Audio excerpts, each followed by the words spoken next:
Okay, everyone, welcome back to Breslov Efrat here at Shira David Baruch Hashem. Today is we're gonna learn in the memory of Mordechai Bushin's father, Shmuel ben Mordechai. Okay, so his neshama should have an aliyah, should be mitzvah b'tzar chayim, with all the other. And yesterday we had Alon's father, his scars and neshama. Very good, Baruch Hashem. Okay, so we were learning the beautiful concept of what it means anava, and how anava, humility, can really help us out in life. Humility can really help us out in life, perhaps more than anything else. That and emunah Hashem, which is really one and the same, because you only can have emunah Hashem if you're humble, right? So then, Rav Nassan's now going to bring in what was the opposite of the emunah, which we said is arrogance, right? So today we're going to learn Chav with Siyata D'Shmai, of course. V'al kein Korach shepagam begeyas. Korach, he had his he made a big macha, made a big how do you say that in English? A revolt. Yeah, he had a big revolt. There we go. He had a big revolt. He had a big revolt and he decided that how come I don't have what I have? Why does Aharon have? Why does Aharon and Moshe Rabbeinu, they took the whole show and then I have nothing, right? Unbelievable. You know, and the Rav Nassan has a beautiful understanding on that. I'll just say right now, before we do this, why was it that Korach made his revolt when he made his revolt? In other words, we were in the desert already for quite some time, right? It was over a year. We were in the desert already, and then so the Nesiim that were appointed were already appointed beforehand. So why does he decide all of a sudden to make this revolt out of nowhere? You ever think of that? Okay, so listen to this. So Rav Nassan explains to us like this. He said that really, we all know that we were supposed to be going in to Eretz Yisrael right away, right away. We were supposed to go into Eretz Yisrael, and then we decided that we needed to have some spies. Right before we go into Israel, we need to send spies, right? That didn't work out too good, right? When the spies came back, so what happened? Hashem said, well, you were gone for 40 days, so now for the next 40 years, you're going to have to stay in the desert, right? 40 days, 40 years. Korach says, wait a second. I was okay with this idea that I wasn't important. I didn't get my Nesias. I didn't get my, to be the president of the Shevet for a short time. Because he felt that when they go into Eretz Yisrael, they'll recalculate everything, and then he'll get rightfully what's his. Elections again. Oh, there'll be elections. Here we go. Well, it wasn't elections. They were appointed. They weren't elected. They were appointed. Right? They were appointed. So he'll be appointed. He'll have his. He'll get his proper appointment. Okay. But then he said, wait a second. We're going to be in this now for the long haul, 40 years. No. I was okay for a short time. I'll let them have their fun. But for 40 years, no. That's why he makes his move when he made his move. Right after the spies came back, that's when he makes his move. It makes sense now? Does that make sense? Yeah. You ever think of that like that? Yeah, no, it's an interesting idea to understand why he didn't. And again, let's understand something. Korach was a very great person. He was a great person. He was a big Talmud Chacham. Not only that, he looked in the future. He saw that Shmuel Navi was going to come from him. So he said, and he looked ahead in Moshe Rabbeinu. He saw who's going to come from Moshe Rabbeinu. We don't know. We don't know who Moshe Rabbeinu's children are. We know Moshe Rabbeinu. We don't know anything about his children, right? I mean, the Torah tells us, but we don't hear about them anymore, do we? We don't hear about them. Right. We didn't hear about them. However, but Korach said, look, my children. See, look, I'm a Shmuel Navi. So I'm more. Obviously, he had some prophecy. He had prophecy. Yeah. Definitely. That's what got him in trouble. That's what got him in trouble.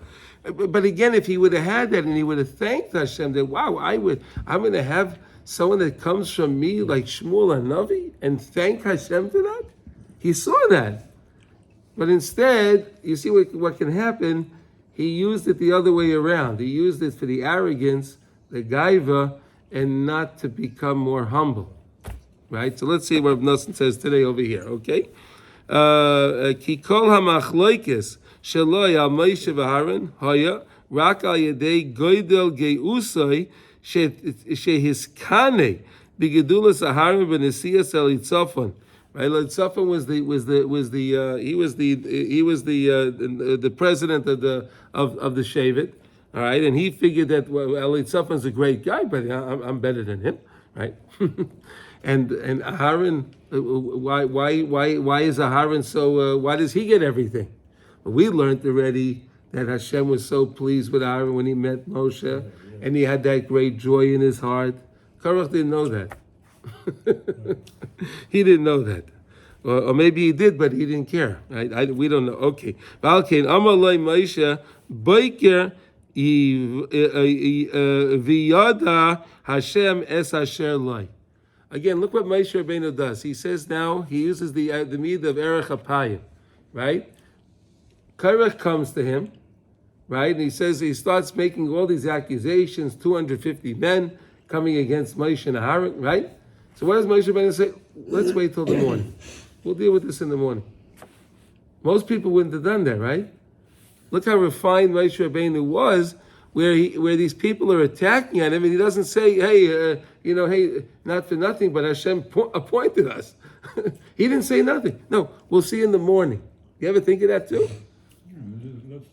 Sleep on it. Yeah, no, but again, when someone's coming at you like that, right, with such a revolt, it's the human nature to go back at them, right? That's the human nature. But we'll talk about it in the morning. Fascinating. It's fascinating. I mean, if you think about the story and the way the things took place, we just say, yeah, we'll sleep on it. But really, this is when it was happening. Unbelievable. Anyway, okay, Perish Rashi, Givulos Chelik HaKadosh Baruch Hu by Lamais. Right? Givulos Chilek. HaKadosh Baruch Hu by Lamais. Yecholim Atem Lahapech Erev Lavoiker. He says like this. In other words, he's saying, you can't, in other words, HaKadosh Baruch Hu makes morning and night. He sets up things morning and night, when the morning is going to be, when the night's going to be. You can't change that. So the same way, we were appointed, we were the same way, the night and the day doesn't change. Guess what? We were appointed by the Rebbeinu Shalom. We didn't take this on our own. It's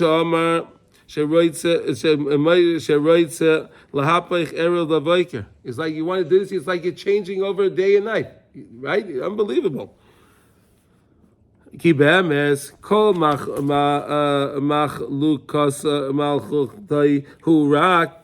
whole idea of his machlokes, this whole thing of argument, was with arrogance. True? It was all with arrogance. Unbelievable. If he would have just been humble, none of this would have happened.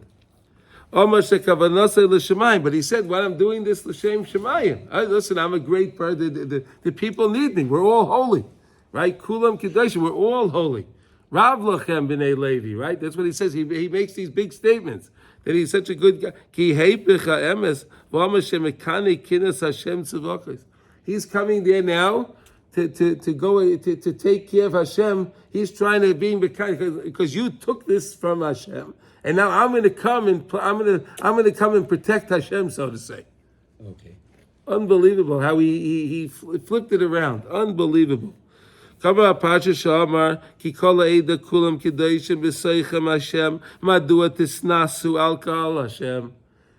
the people are holy. Why are you making yourself higher, loftier than the other people? They're all holy. Everyone's holy.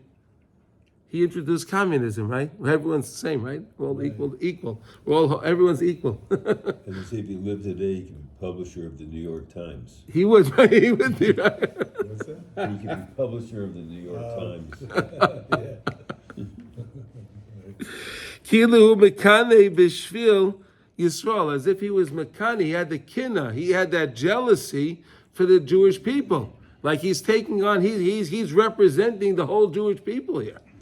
He's representing everybody. You believe this? Wow. Am Kodesh, the Einay Chayshish al Kevoid Atzmai Klal. He didn't think this was had anything to do with his own covet.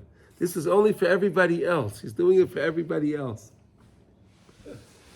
Adarabba, v'amar shemoitche v'haron heim chas v'sholom chafeitzim v'chvoid v'snasus. He said that Moshe Rabbeinu and Aharon, they want covet. They're trying to take, so to say, pull the wool over the eyes of everybody else. Why did you make yourself greater over the Jewish community? You're trying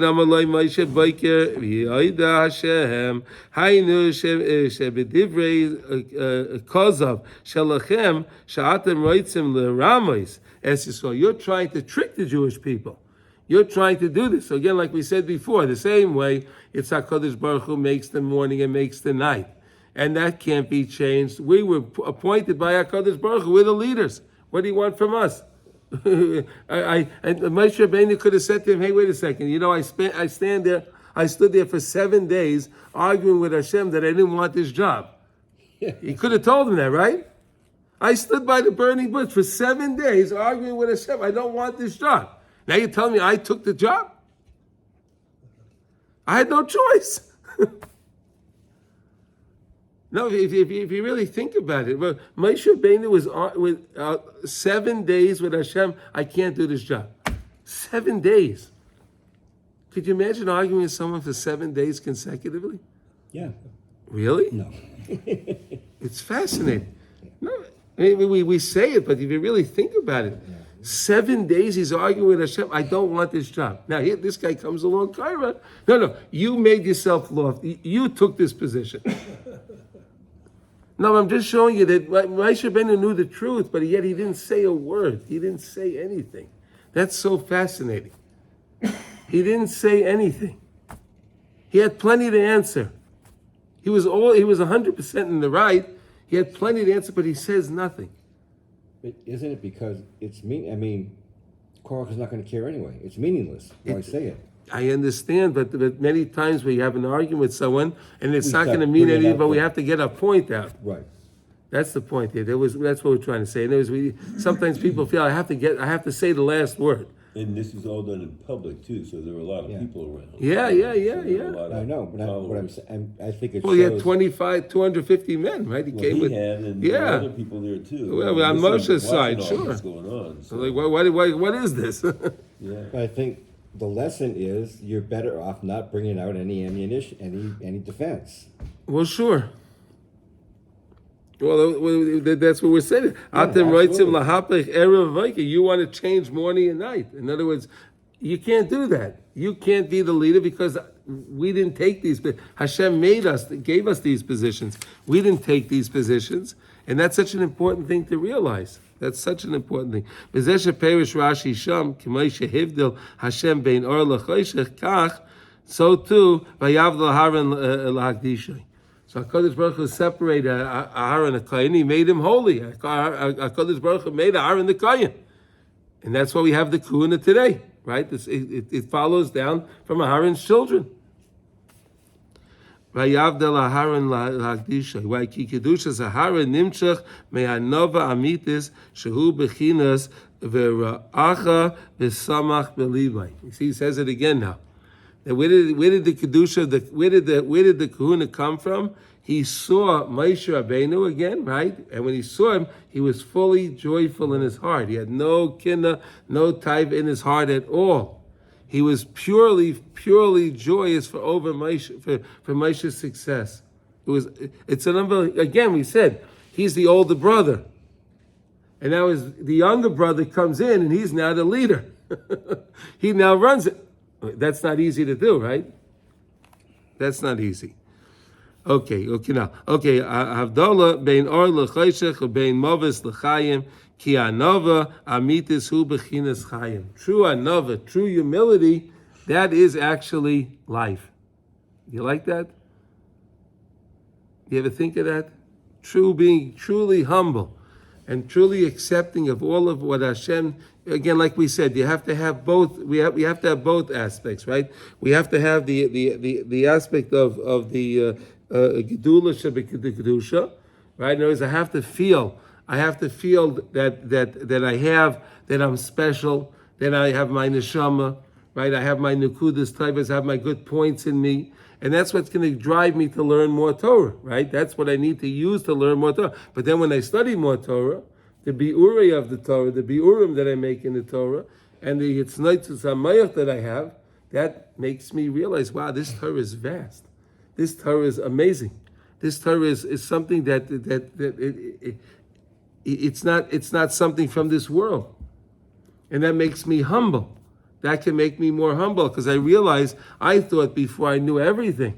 But now I start to learn, I realize how much do I really know? And that's the most amazing thing. The more Torah you learn, the more you realize you don't know. But you do still know a lot. Don't worry. Right? You do still know a lot. It's amazing if any of us would meet a non-observant person, right, that has no understanding of Torah. Just the amount of things we could tell them, you'd be amazed what you have in your mind. You'd be amazed what you learned over the years, what you could tell over. Right, but at the same time, we realize that I know this, but how much don't I know? Right?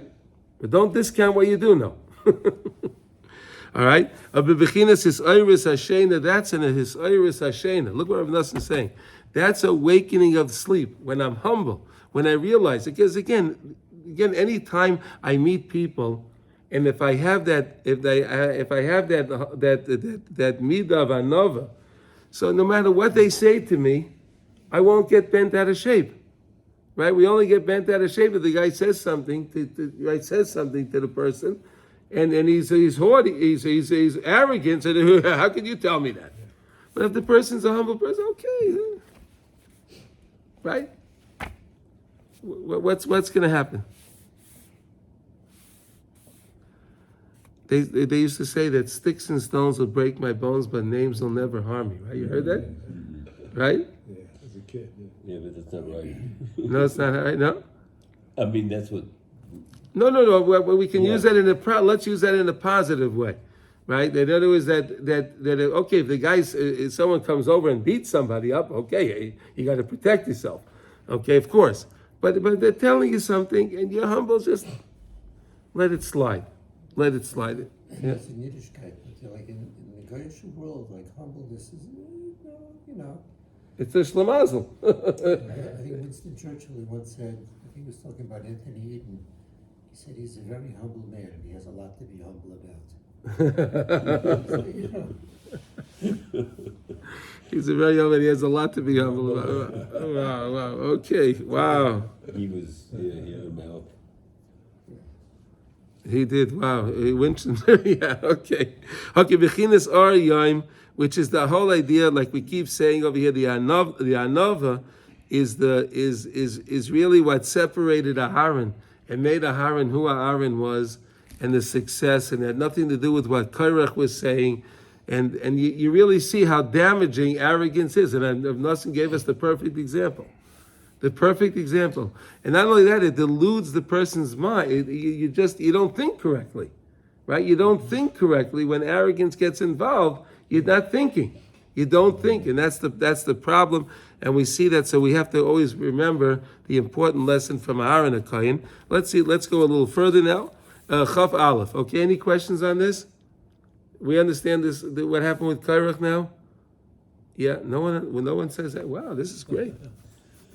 Okay, Chaf Aleph. Ki be'emes ika hamisa nimshach machma shepogam adam arishan v'chet adas toivera. Right, where did Misa come in? Death. Where did death come from?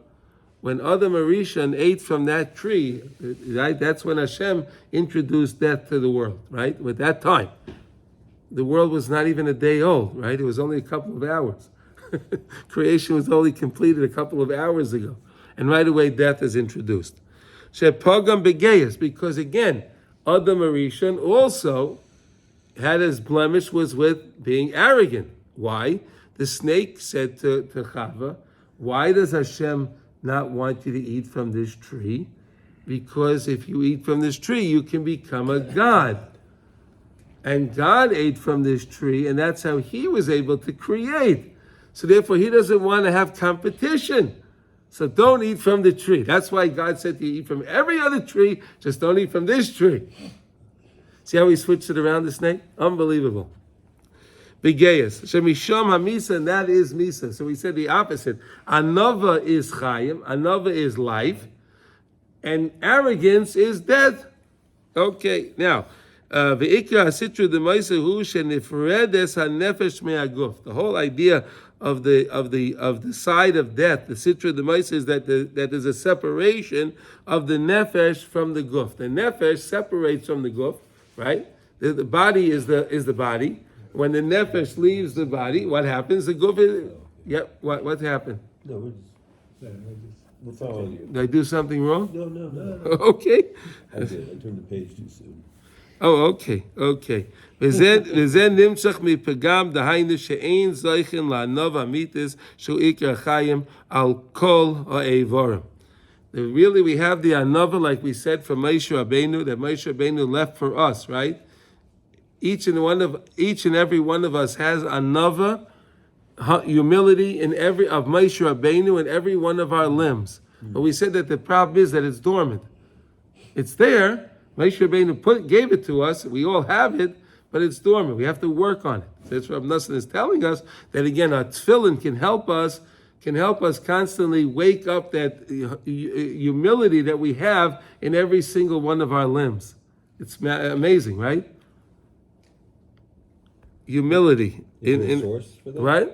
Where does it say that in the Torah? Because I've never heard that before. We learned that many times. That Moses is in all of us? Moshe Rabbeinu is buried in every single Jewish neshama, and he not only that, but we have the humility of Moshe Rabbeinu. Moshe Rabbeinu is Anav Mikol Adam, right? He was the most humble person of all people, right? And that humility that he had, he transfers it over to every single Jew. How do you like that? So why aren't we using it? Oh, that's what we're learning. The tefillin can help us wake it up. It's dormant. It's dormant in us. It's there, but it's dormant. Okay. Hainu. Ki ikar anava b'shleimus hu she'iyah ayin mamish. The true anava is I should be ayin. Nothing. What's ayin? Hashem made the world yesh me ayin, right? Ayin, the same way with an aleph, right? Ayin. Yay, right? Yeah. I have to feel like I'm nothing. Mamish feel like I'm nothing. Now, but again, Rav Nosson says, don't feel like you're nothing. That's not a shlamazel. In other words, you have to feel like you're nothing because you're totally dependent on Hashem. So that means for myself, by myself, I really have nothing. If Hashem decides to take my nefesh away, what am I? Right? No matter who the person is, the strongest guy in the world, right? The strongest guy, the mightiest guy, the biggest warrior in the world. If Hashem takes away the nefesh, what is he? He's a pile of bones, right? It's only because of the nefesh. Do you ever think about the way the nefesh works? Do you know that the Kuzari talks about, let's say HaKadosh Baruch Hu takes a nefesh and he puts a nefesh into a lion. So now it acts like a lion. He could take the same nefesh and put it into a mouse. It's the same life source, and that'll be a little mouse. You ever think of that? It's the same life source. Do we in Judaism? We have different. I know we have reincarnation, but in animals or we only reincarnate. I mean, No. we live more than once, right? I mean, Yeah, we do. Yeah. Well, they say that tzaddikim is galgal bedogim, right? In fish.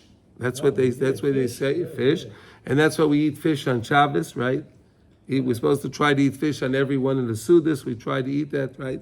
Okay, listen. Again, I'm just saying, again, the nefesh, the point that what we're trying to bring out now is the nefesh is really what keeps a person going. Right? The nefesh is what keeps the person going. Ve'afal pichein yeh chozek ve'ametz ve'giber chaya me'oid la'amay kinege kol hamoinim me'avodas Hashem. Also, on one hand, I have to be nothing, but yet I have to be the gibor and the chayil. I have to be a warrior against anyone trying to prevent me from serving Hashem. So it's this balance. We have to have this balance. That when I'm by myself and I'm dealing with Hashem and I realize my place, I know who I really am. But when it comes to dealing with people that are trying to oppose me and prevent me from serving Hashem, so there I have to show my might. Okay, so there's we're learning about the balance. Bechinas vayigba libay bedarkei Hashem. A person has to lift up his heart and to serve Hashem, right? Vayigba libay bedarkei Hashem. Ki be'emes ba'ashayrish hakol echad, because really it's really one. The idea of the anava and the gaiva is really one thing. You have to have the anava, you have to have the humility in order when you're dealing with Hashem and dealing with other people. But then when somebody tries to prevent you from serving Hashem, then you have to use your might. So in other words, it's not a contradiction. It's not a stira. Right? It's not a stira. It's not a contradiction that I can have both of these midos. I have to know when to use them. Ki geyes the kedusha be'emes hu anava amitis, because geyes the kedusha. If I have arrogance for holiness, that is anava. You hear this? In other words, if I have arrogance for holiness, that comes because I have anava. Or in other words, I can't have. In other words, a person. I remember years ago when I was one year I was going to Uman through the United States, and I had to go through Berlin. Whatever the flights always when I'm going somewhere. And I remember standing in the airport and I had to daven. So I remember all the Germans had put on my talis, putting on my tefillin, they're looking at. I don't care. No, we all did that. I mean, we were a group. We all were davening. We didn't care. But you only can do that if you have the arrogance of kedusha. Otherwise, these got the Germans. You can't use your humility there. In other words, there you need to use your arrogance. You need to use your arrogance, but again towards kedusha, in order to do what you have to do. But again, when I'm dealing with people, then I have to use my humility, right? And that's that balance. That's what we're learning. This amazing balance. In the place of gedula, that's where you can find. In the place of greatness, you can find humility. In the place of greatness, you can find humility, and that's what you understand, because you can have greatness as far as your of azas to kedusha, that brazenness to holiness. When you have brazenness to holiness, that in itself is you're only having that because you're humble. Otherwise, you wouldn't bother with it, right? But some people do it the other way around. They have humility when it comes to that, and they have their gaiva when it comes to dealing with people, right? Oh, I can't put on. I can't do this here in the airport. We can't do this. No. But then when he deals with the other guy, he's yelling at him. But we're learning how to do it the right way. But look at this. If Adam Arishon would not have made that chait,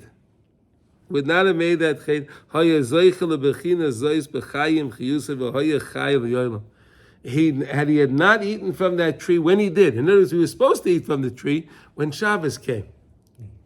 That would have been okay to eat from the tree when Shabbos came.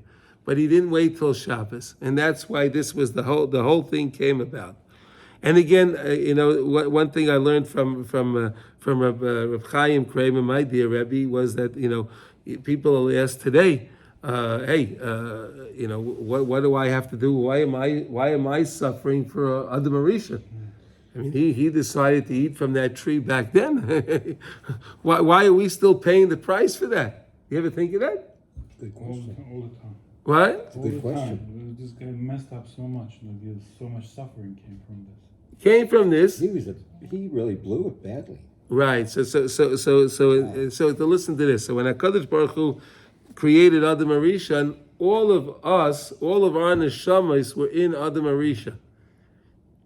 All of us were part of Adam Arishan. That means you and I and everyone else was there with Adam Arishan, in Adam Arishan. Right? But the problem was that none of us screamed loud enough to tell him, hey, don't eat from that tree. I see. But I was there with just very, very little. I mean, It doesn't matter, okay, but you were still there. You were there, Sasha, you were Why still did you there. say something? I believe so, but why didn't you say something? There we go. So that's why we're all in this together. That's right. I didn't say none of us said anything. Why didn't you say something? You're the I wise old man. didn't. No, I understand, but I didn't, and that was the problem. Passt nicht. I said something that was English and they didn't understand.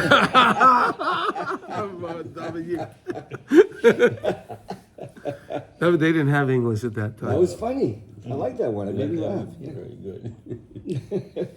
Yeah. Okay. All right. But it's an interesting idea, right? Adam Arishan, we were there. We didn't tell him not to eat it, and therefore we're paying the price for it. Unbelievable. That's because Eve was distracting us. Yeah. Okay. That's what Adam said. Yeah. But that was the other problem. When Hashem asked him, "Why do you eat from it?" Well, you gave me this woman. Yeah. He could have just said, "I'm sorry, Hashem. I made a mistake. I got that shikol adas. I went a little bit crazy. I didn't know, and I got carried away. I don't know if he ate it purposely. I don't know if he got carried away. But all he was supposed to do was say, Hashem, I'm sorry. That's all Hashem wanted him to say. Tshuva, I'm sorry. And then when he came to Chava, she could have fixed it too. He asked, what? Oh, it was the snake. They didn't take responsibility. Not taking responsibility. That's a big problem, right? If Adam Rishon would have taken the responsibility, I ate from him, I'm sorry, Hashem. I'm sorry.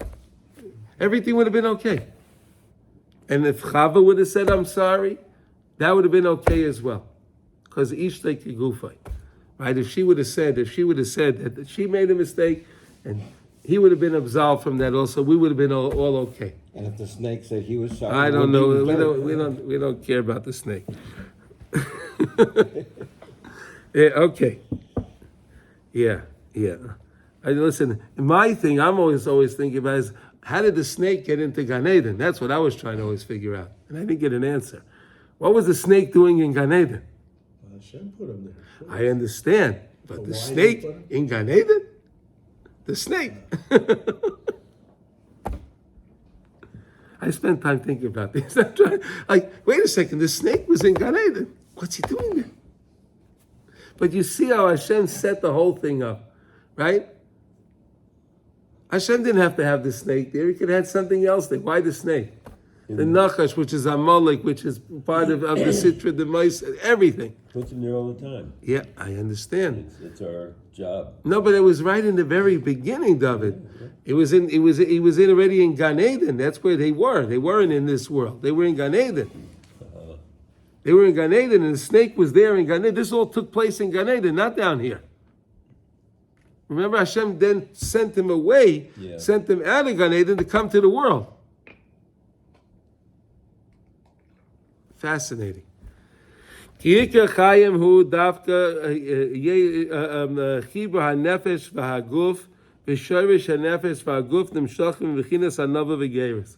The whole idea, the whole point of life is this binding of the nefesh. You take the soul and you bind it together with the guf, right? You bind the soul with the guf, with the body, right? And the shorish of the nefesh and the guf, between the two of them, the nefesh and the guf, is a nova and geis. The nefesh, and the guf, the nefesh, the soul, and the body, that is the two, arrogance and both humility. Between the two. You have both of them there. But now you have to know when to activate the arrogance, when to activate the humility. That's what we're trying to learn, okay? Now, because like we said, on high, the two of them are the same. Whether you have arrogance, gaiva, or you have humility. Because you have gaiva, the kedusha, right? If you have Aziz to Kedusha, Aziz is brazenness. Brazenness is the same thing as Gaiva, arrogance. If you have arrogance for Kedusha, that's really humility. And humility will lead you to the arrogance of Kedusha. Okay, bechinas b'makim gedulosay shama v'not. Okay, ki hanefesh hu bechinas ayin, because the nefesh is really ayin, and nefesh is, what is it? You can't see the nefesh, right? It's the closest thing to ayin possible because you can't see it. You can't see the soul. The soul's not visible. It's ayin, right? Bechinas anova. So there you have it. So now the nefesh is where, if we connect to our nefesh, our souls, that can bring on, we can connect ourselves to humility. Okay? Ki ikra nefesh hu chiyas ha'adam hu ha'chochma. Bechinas ha'chochma tichya. The idea is that wisdom, when the more knowledge we have, we can live by our knowledge. Correct? If you have to know what you could do in life and what you can't do. Right? You can't walk in front of a moving bus. Right, and you can't jump off a roof, right? You have to know these things, right? Basic things. You need to know what you can do, what you can't do, right? So it says here, "Chachma tichya." The chachma is the main thing that gives us, that keeps us ticking. Bechinas v'nishmas shadkai tivi name, right? In the neshama of HaKadosh, right? HaKadosh Baruch Hu gives us our neshama. That's how we'll have our understanding. Kama pomim v'chachma hu bechinas ayin. Chachma is really ayin, because again, you can't see chachma, right? What is chachma? You can't see it. You can't see wisdom, right? Wisdom is something that's not seen. Nefesh, neshama, right? Ruach, chaya, yechida. All of these things that we'll learn are all things that I can't see. So that's connected to nothingness, right? It's the most, but it's also nothing at the same time. And then the chachma from ayin, it'll be found. It's nothing. It's again the same idea that the chachma is really nothing, but it's everything. Because we said with the chachma is how you live. Because again, the chachma is the nefesh, right? The chachma is right, and through my nefesh, that's how I can live. Right, the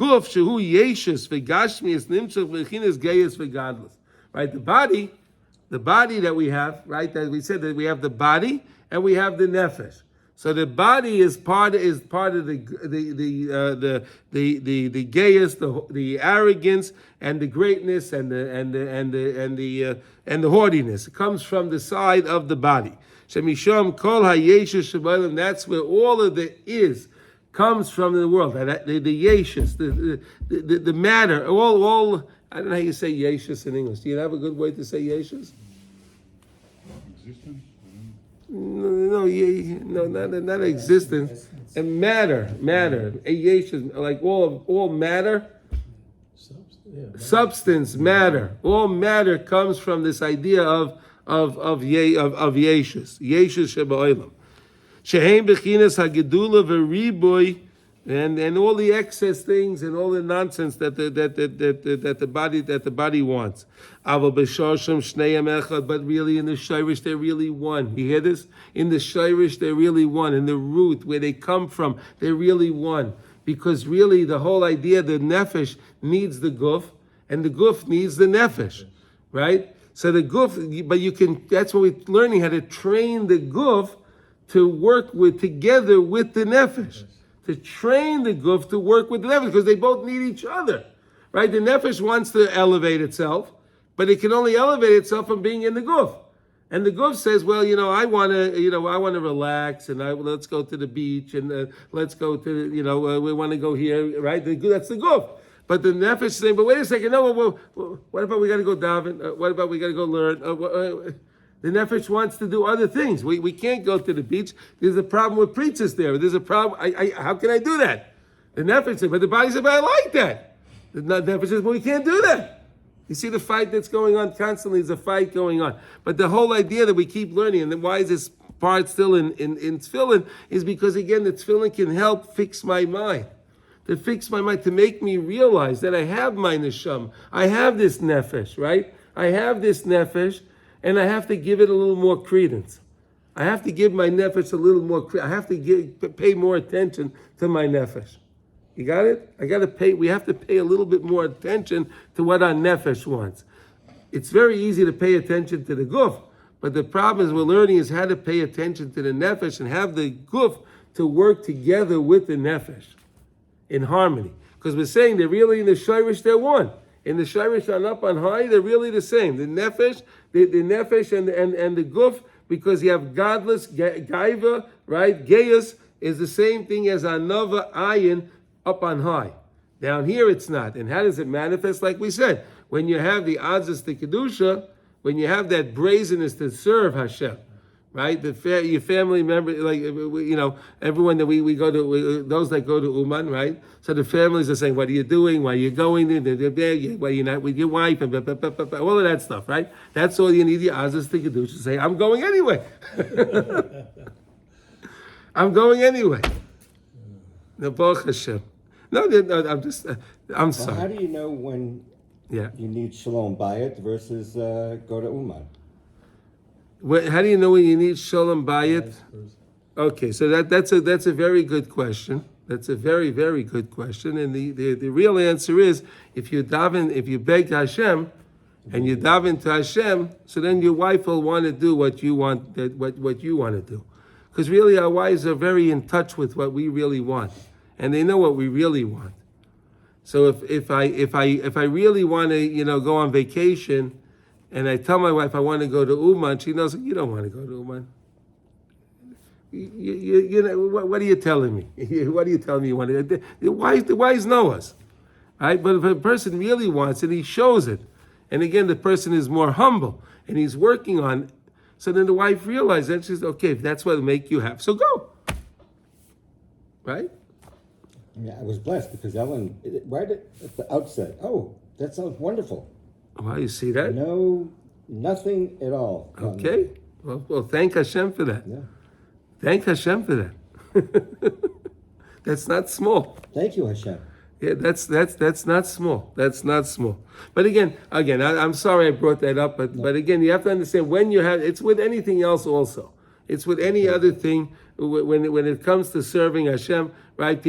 Guys need to go out in the morning to go daven, and the wife said, "But I need you here to help me with the kids." Hey, listen. I got my job. I didn't even do what I have to do. These kids are your problem. What do you mean? No, really. No, but if a person if he's using it as an excuse to just get out of the house, so then it's going to be an opposite. There's going to be an opposition there, right? It's not going to work. But if the wife sees that the husband is very sincere and he really wants to go daven, so she'll manage with the kids. Is that true? What I'm saying? It depends how if you're and again, where does that come from? Humility. It comes from humility. It comes from humility. And then when you have the right humility, you can have the right azus to kedusha. It's such good advice. Isn't this great advice? It really works. It really mamish works. If you take this home and you really understand what you really want, and you show that you changed and you want to do different things, you want to do, and your wife sees that, your wife will also go along with it because she wants what you want. But again, and then how does that work? That the wife wants what you want? We know that the wife is Ezer Kenegdo, right? Hashem made the wife as Ezer Kenegdo. The wife can either be an Ezer, she can be an Ozer, she can assist you, or she can be Kenegdo. It should be against you, right? She has both aspects. So the question is, if you work with your wife and you have arrogance towards your wife, so then she's going to be Kenegdo. But if you're humble with your wife, then she'll give you assistance. Does that make sense? Right? Can we agree with that? Okay, right? Okay. Okay, here. Now, okay, here we go. At the time of Tchias HaMesim, right? We're waiting for that day. Eliyahu is going to come. We said that the Tchias HaMesim is really B'schus Aaron HaKohen, right? Again, when he saw his brother and he was so happy in his heart, that's where the whole merit of Tchias HaMesim came about. Everything comes from that, from being humble. brings all the bracha in the world. Humility brings all the bracha in the world. That the person can come back and he'll feel the anava. He'll feel the anava in all of his limbs. He'll feel it. We know it's there now, but it may be dormant, right? I'm not engaging with it, but it's there. But at least if I know it's there, I know I can work on it. Right? That's the whole thing. Knowledge is power, right? If I know it, I know it's there, I know what to do. Geias the kedusha v'anava hakol echad. Ikra achayim be'emes shehi guf tzach v'zoch moed. When a person purifies his guf, his body, he polishes it, he cleans it up, he straightens it out, and he makes it into something special. Me'oid ad sheyeh nichlo gam im hanefesh betachlis ha'achlis. So then he can make the body and the guf, they can work in perfect harmony. They could be synchronized perfectly synchronized and in a perfect harmony. But again, it only can work if the neshama is strong enough and he can explain to the guf and be sincere with the guf, and the guf becomes more sincere. Then you can have perfect harmony. The body doesn't have to be fighting constantly with the neshama. And the truth of the matter is, you'll see that there's a lot of people who tell you that even people that want to get up for the Nates Minyan, right? So after a while, the body they'll set an alarm clock, and then the next thing they know, they get up 5 minutes before the alarm clock. Because the body is in line with the program, right? After a while, it doesn't want to do it originally. Initially, the body does not want to join the program. But if you subjugate the body long enough, the body Amir Hashem, give in. But you have to cleanse the body, keep the body clean. Okay. We have to draw this aspect on ourselves. Every day we need to take this on again. This idea that I have to have the Azaz to Kedusha, and the same time that to get out of bed, I need that Azaz to Kedusha to jump out of bed like a lion. Right? But at the same time, I have to thank Hashem. Hey, you gave me back my neshama today. Hey, I'm only alive today because you gave me my neshama back. Oh, but if I'm alive, then you gave me back my neshama. So then that's okay. This week we have the Parsha Kisava, Parsha Bikurim, right? The Parsha Bikurim. So the tzaddikim asked, the tzaddikim say, like, how could we have Bikurim today? Like, we don't really have Bikurim. We can't bring, what are we going to do with this? We don't have a Beis HaMikdash, right? The Bikurim was when the farmers went and they planted their orchards there and whatever they had, and the first fruits that they came, they would bring them in batena in their basket, and they would bring them to the Beis HaMikdash. There was a whole procession. There was a whole ceremony. It was a wonderful thing, right? It was a wonderful thing. And everyone came and everyone saw this. It was, wow, okay. But we don't have that today. What do we do today? How do we give Bikurim today? You know what we can do today? We can say every morning when we get up in the morning, and we say Modani, we can say to Hashem, Hashem, what can I do for you today? What can I do for you today, Hashem? What can I do? What would you like me to do for you today, Hashem?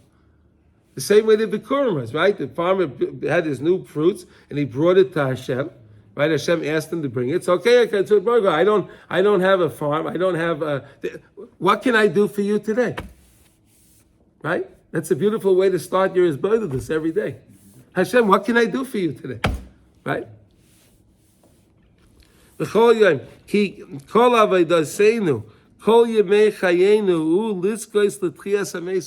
idea of our life is to live a life of humility, live a life of humbleness, so that way we can come to that place of Triyas HaMesim at that time.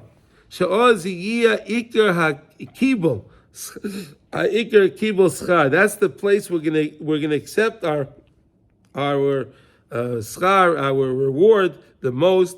Every